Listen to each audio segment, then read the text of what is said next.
Good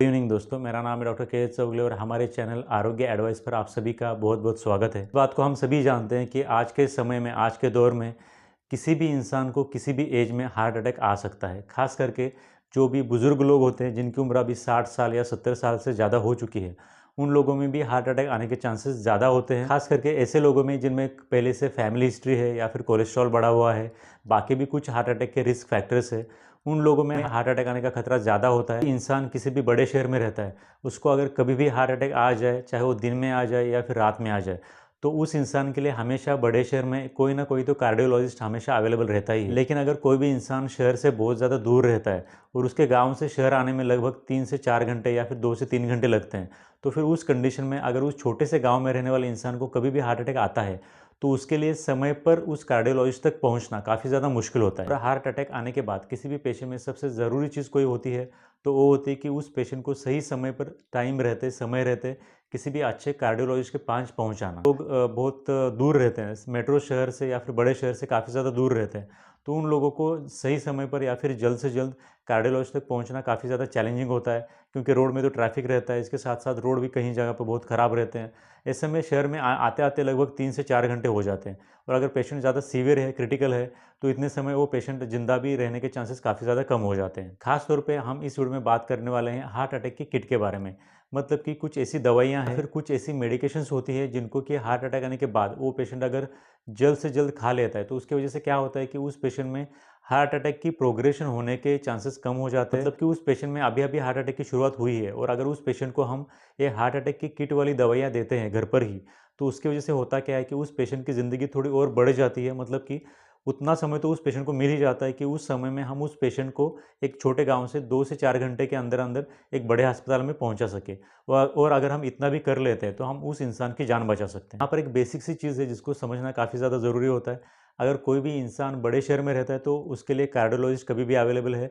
तो किसी भी बड़े शहर में रहने वाले इंसान को कभी भी हार्ट अटैक आता है, या फिर उसको अगर ऐसे लग रहा है कि मुझे हार्ट अटैक आ रहा है, तो उस पेशेंट को जल्द से जल्द अपने नज़दीकी कार्डियोलॉजिस्ट डॉक्टर के पास चले जाना चाहिए। लेकिन हम यहाँ पर उन पेशेंट्स की बात कर रहे हैं जो कि शहर से बहुत ज़्यादा दूर रहते हैं और उनके आसपास कोई भी कार्डियोलॉजिस्ट अवेलेबल नहीं है।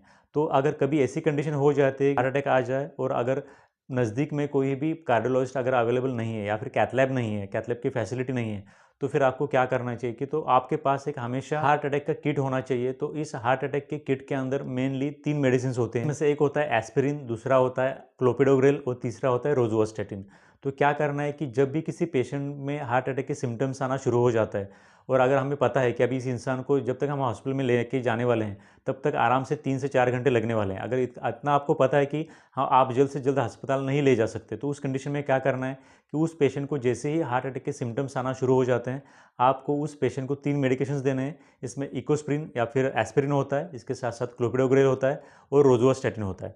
तो कौन सी मेडिकेशन कितने अमाउंट में देनी है, अगर इसके बारे में हम डिस्कस करें, तो इसमें से जो एस्पिरिन होती है, एस्पिरिन को हमें उस पेशेंट को 325 mg देना है, और ये 325 mg का डोज है, ये स्टैट देना है। मतलब कि एक ही समय पे उस पेशेंट को 325 mg एस्पिरिन जाना चाहिए। एस्पिरिन देने के तुरंत बाद हमें उस पेशेंट को टैबलेट क्लोपिडोग्रेल देनी है। तो क्लोपिडोग्रेल की जो टैबलेट होती है वो अलग अलग स्ट्रेन में भी आ सकती है। तो हमें क्या करना है कि उस पेशेंट को 75 mg क्लोपिडोग्रेल ओरली देना है।